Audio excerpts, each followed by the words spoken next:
vidéo, nous allons parler de gestion de finances. Donc, je suis pas un grand financier, mais ce dont nous allons parler, c'est plutôt le côté quelle application peut permettre de pouvoir optimiser ses dépenses ou suivre ses dépenses. Donc, il y en a quelques-unes que j'utilise depuis 2-3 ans et qui me permettent d'une part de pouvoir soit épargner et d'autres qui me permettent de pouvoir suivre au jour le jour toutes mes dépenses en fait, et de pouvoir avoir un œil sur tout ce qui sort. Donc je vous invite à la suivre et donc on se retrouve dans la vidéo. À tout à l'heure.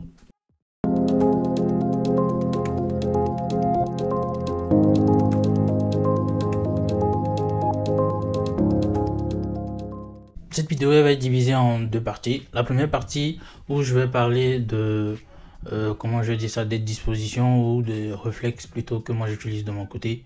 Ce ne sont peut-être pas les meilleurs, mais c'est juste dans une perspective de partage que je fais cette vidéo. Et donc je vous invite aussi à partager vos astuces et vos conseils de votre côté que vous pouvez avoir dans les commentaires. Donc ça serait toujours les bienvenus. Donc comme je disais, pour cette première partie, nous allons parler plutôt des choix que j'ai fait. Le premier choix que j'ai fait est d'utiliser que ma carte bancaire. Donc utiliser ma carte bancaire, c'est de ne pas utiliser d'espèces.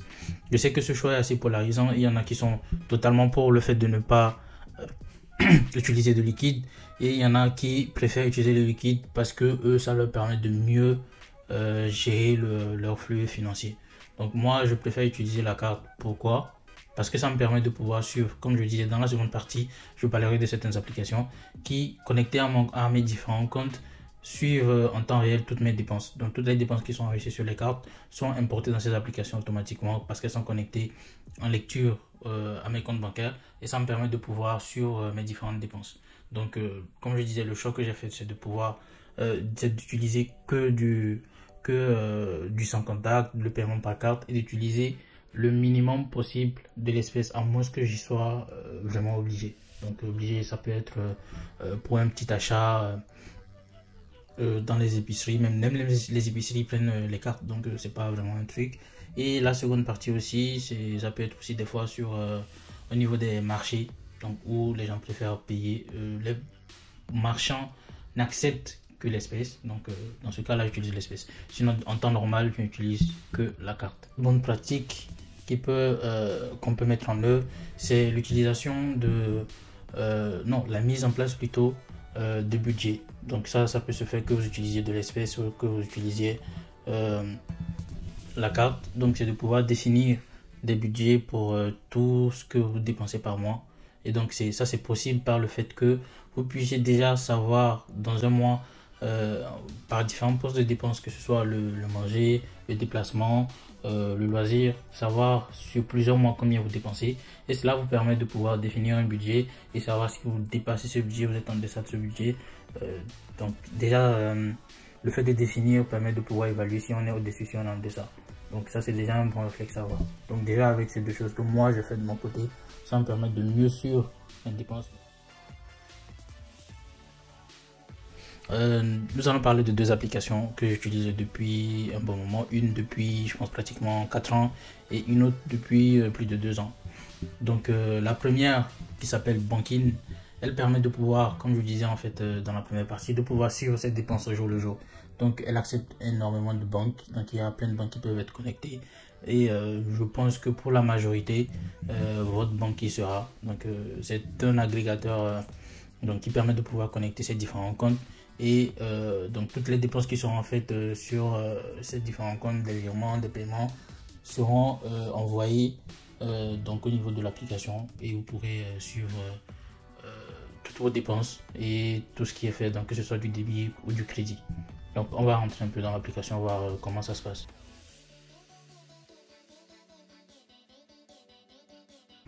Donc il y a différents onglets. Donc là vous verrez que les soldes sont remplacés par des pointillés, donc c'est juste pour une question de confidentialité. Mes explications n'auront pas forcément de lien avec les montants qu'il y a sur les différents comptes. Donc une fois que vous vous connectez, vous verrez que donc sur la page d'accueil il y a tous les comptes qui sont listés. Donc et là vous aurez donc tout ce qui est compte courant, compte épargne, crédit, etc. Donc, par exemple, ce qui nous intéresse à ce niveau, c'est au niveau de l'onglet compte courant. Donc, au niveau de l'onglet compte courant, vous aurez tous les comptes courants dont vous disposez et qui sont dans les banques que vous avez connectées. Donc, le second onglet le plus important, c'est au niveau de l'analyse. Donc là, vous avez en fait affiché les sorties. Donc, les sorties, c'est tout ce qui est dépenses. Donc, et c'est regroupé par catégorie. Donc, ça vous permet en un clin d'œil de pouvoir savoir quel est votre poste de dépenses le plus important. Donc, en fonction des différentes catégories qui sont listées. Et l'une des fonctionnalités qu'ils ont ajoutées récemment et qui est très intéressante, c'est de pouvoir définir un budget. Donc, à ce niveau-là, vous verrez que, bon, pour tester, j'avais mis un budget un peu différent. Donc, on voit que je suis à 102% par rapport à ce que moi j'avais prévu. Donc, c'est déjà intéressant de savoir que si vous dépassez, vous êtes dans les clous du budget que vous avez fixé. Donc, vous pouvez fixer le budget par catégorie, donc que ce soit au niveau de l'alimentation, des divers, des achats en ligne, du transport, des abonnements, bon, plein de catégories. Vous fixez le budget plutôt par catégorie. Et en fonction des dépenses qui sont enregistrées, vous verrez le remplissage en fait des jauges et vous saurez que par exemple pour ce mois, pour la nourriture, je suis à tel niveau, pour le transport, j'ai dépassé, du coup il faut que je lève un peu la pédale, que je gère mieux mes dépenses. Donc à part ça, donc vous avez les entrées, donc tout ce qui ça vous permet de pouvoir comment je vais dire ça, de pouvoir voir quelles sont les répartitions par rapport à vos entrées financières. Et le troisième onglet à ce niveau, ce sont les récurrences. Donc l'application aussi, vu qu'elle a des données sur plusieurs mois venant de vos différentes banques, peut détecter les dépenses qui sont récurrentes. Donc les dépenses qui reviennent chaque mois ou chaque semaine ou avec des récurrences différentes. Donc par exemple là, mon abonnement pour des transports est marqué comme un abonnement récurrent qui revient tous les mois. À part ça, il y a d'autres aussi cotisations comme par exemple celle de la salle de sport qui revient aussi chaque mois. Donc ça vous permet de voir quelles sont les dépenses récurrentes que vous avez sur votre compte aussi en plus. Donc c'est intéressant aussi pour surveiller ces différentes dépenses. Donc vous avez la possibilité de revenir sur une période donnée, sur un an, sur 3 mois. Donc d'avoir des statistiques claires en fait sur tout ce que vous avez dépensé sur les différentes périodes. Et donc ça permet de pouvoir avoir une vision claire. Donc comme je disais, l'utilisation presque exclusive en fait de la carte me permet de pouvoir savoir ne serait-ce qu'un centime d'où il est parti, qu'est-ce que j'en ai fait. Donc c'est assez intéressant comme application. Donc il y a d'autres fonctionnalités comme le cashback par exemple. Donc vous n'avez rien à faire, vous avez juste à faire vos dépenses tranquillement et l'application a des partenaires en fait qui vous font du cashback. Donc par exemple là, moi j'ai eu 8 euros sans rien faire, hein, juste parce que par exemple le fait d'avoir payé au cinéma m'a permis d'avoir 20 centimes de cashback par ici, par là, 40 centimes. Et une fois j'ai dû prendre un hitch à cause d'un problème de transport et ça m'a permis d'avoir 6 euros de cashback. Donc si on peut avoir de l'argent juste en ne faisant rien, c'est plutôt intéressant. Donc c'est une application très intéressante. Donc je vous invite aussi à la télécharger, à tester, à me donner votre avis dessus. Donc comme cette application, comme la seconde, je mettrai des liens dans la description pour ceux qui sont intéressés à les télécharger.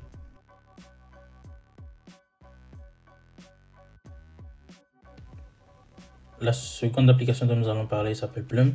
Donc c'est une application qui permet de faire quelque chose qu'on pourrait appeler de l'épargne passive. Donc la première fonctionnalité principale pour laquelle moi je l'avais téléchargée, c'était parce que elle permettait en fait de faire de l'épargne, comme je disais, de l'épargne passive. Et par la suite, il y a eu aussi d'autres fonctionnalités qui ont été ajoutées comme l'investissement. Donc de base, moi je l'ai téléchargé. C'est une application gratuite aussi qui permet de pouvoir gérer, de pouvoir faire de l'épargne passive. Donc qu'est-ce que j'entends par là? C'est que sur cette application, vous avez la possibilité de pouvoir connecter des comptes, donc de connecter vos comptes bancaires et de pouvoir, ça permet en fait, c'est comme une sorte de compte mais dans une application. Donc ça permet de pouvoir soit faire des dépôts, donc déposer de l'argent dessus pour avoir de l'argent de côté manuellement. Donc il y a possibilité de faire des dépôts manuellement, ou soit de faire des dépôts de manière passive. Donc de manière passive, ça se passe comment? Donc par exemple à ce niveau, si on vient au niveau du tableau de bord, l'application permet en fait avec les différents algorithmes de faire soit donc à ce niveau-là, donc de proposer en fait de différentes méthodes d'épargne. Donc à ce niveau-là, on a par exemple la première méthode, c'est une méthode automatique. Donc l'application elle-même analyse les revenus, les dépenses et définit en fait un montant et le prélève de votre compte. Donc le montant, il n'y a pas à avoir peur, hein, il est prélevé, c'est sans frais et il est envoyé dans l'application. Donc à ce niveau, c'est le mode privé. Donc les soldes sont masqués, c'est pour ça qu'ils ne sont pas affichés. Mais sinon, l'argent, il est prélevé et tel qu'il est, le montant exact est mis sur l'application. Donc il est prélevé par virement et intégré sur l'application et vous pouvez le retirer à tout moment si vous le souhaitez. Donc il n'y a pas de frais à payer, rien du tout.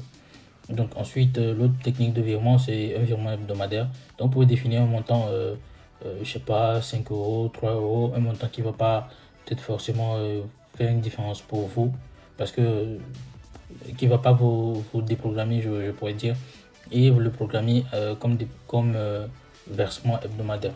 C'est un versement hebdomadaire, donc l'application prélève chaque semaine une somme que vous voulez fixer, donc 1, 2, 3, 4, 5, 100 euros si vous voulez, et cette somme elle est prélevée de votre compte et mise dans l'application.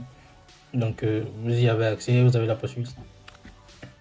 possibilité de pouvoir retirer cette somme à tout moment si vous le souhaitez. Et ok, donc après cela aussi, il y a les arrondis. Donc c'est principalement pour cette fonctionnalité que moi j'ai téléchargé l'application. Et cette fonctionnalité, elle permet de pouvoir faire des petites, en fait, de la petite épargne. Donc je prends un exemple, vous payez dans une épicerie ou au supermarché 1 kilo de bananes par exemple qui a 1,50 €. Automatiquement, l'application va mettre de côté 50 centimes. Donc l'application a accès à l'historique des dépenses, d'où ce que je disais par rapport à l'utilisation de la carte. Ça permet vraiment en fait, ça fait vraiment une différence parce que ça permet de suivre tout ce que vous dépensez. Donc ça permet de ne pas juste rester là à se demander oui j'avais 100 euros en poche, qu'est-ce que ces 100 euros m'ont permis de faire ou qu'est-ce que sont devenus ces 100 euros. Donc donc oui, comme je disais, l'application permet de pouvoir donc épargner 50 centimes. Si vous payez quelque chose qui coûte 1,90 €, l'application met de côté 10 centimes. Cet argent, on ne sent pas que ce soit quelque chose de grand. Vous n'allez pas forcément le sentir au niveau de votre budget ni sur votre compte bancaire. Par contre, à force d'accumuler ces petites sommes, ça en devient une grande. Donc moi par exemple, j'ai masqué les soldes, mais normalement j'utilise depuis je pense plus de 12 mois et j'ai pu mettre de côté, je sais pas, je pense une centaine d'euros de manière passive. Ensuite, l'autre méthode d'épargne, c'est l'épargne de jour de paie. Donc moi, je n'utilise pas forcément toutes les méthodes. Vous verrez qu'il n'y a que l'arrondi qui est activé actuellement. J'avais activé l'hebdomadaire, mais après un moment, je l'avais désactivé. Bon, c'est au choix, tout est modulable. Vous pouvez l'activer, désactiver comme vous voulez. Donc le jour de paie, donc l'application met de l'argent de côté après l'arrivée de votre salaire sur votre compte. Aussi, il y a d'autres trucs plus fun, par exemple à ce niveau, l'épargne pour dès qu'il pleut en fait. Donc c'est dès qu'il pleut, l'application met de l'argent de côté. Et ça, c'est réservé à la version premium. Moi, je ne l'ai pas acheté. La version gratuite est déjà assez grande pour pouvoir mettre de côté. Donc il y a aussi le défi 52 semaines, donc c'est de pouvoir mettre de côté 1378 euros sur un an. Donc ça aussi, ça peut être assez intéressant si vous avez des projets à réaliser ou des choses à faire. Donc c'est plutôt intéressant. Donc là, ce sont les méthodes d'épargne, la raison principale pour laquelle j'avais installé l'application. Maintenant, par la suite, ils ont ajouté d'autres fonctionnalités qui permettent de pouvoir diversifier en fait l'argent qu'on met de côté. Donc il y a les cryptos, donc là c'est pas encore disponible vraiment en France. Et il y a aussi les investissements. Donc au niveau de l'onglet investissement, donc moi j'avais mis un peu pour tester. J'avais mis une petite somme pour juste tester, voir comment ça marche. Donc au niveau de l'onglet découverte, donc il y a plein d'actions qui sont possibles, qui sont disponibles en achat. Donc toutes les actions connues. Donc moi, cette vidéo n'est pas un conseil d'investissement, donc c'est juste je présente les fonctionnalités. Donc c'est une possibilité qu'ils ont mis en place. Donc non seulement le côté épargne, mais le côté, vous pouvez prendre peut-être une petite partie de cette somme que vous mettez de côté pour l'investir dans des actions et tout le reste. Donc ils ont assez rendu l'application complète. Et je vous laisserai aussi un lien dans la description si vous voulez mieux regarder et surtout installer l'application et l'utiliser aussi. Donc pour ceux qui sont restés jusqu'à ce niveau, j'espère que cette vidéo vous a plu. Je vous laisse aussi de votre côté mettre vos retours, vos conseils ou vos astuces ou ce que vous utilisez de votre côté par rapport à la gestion de vos finances. Donc ça peut servir à tout le monde. Donc on se retrouve dans une prochaine vidéo. Surtout prenez soin de vous. Peace.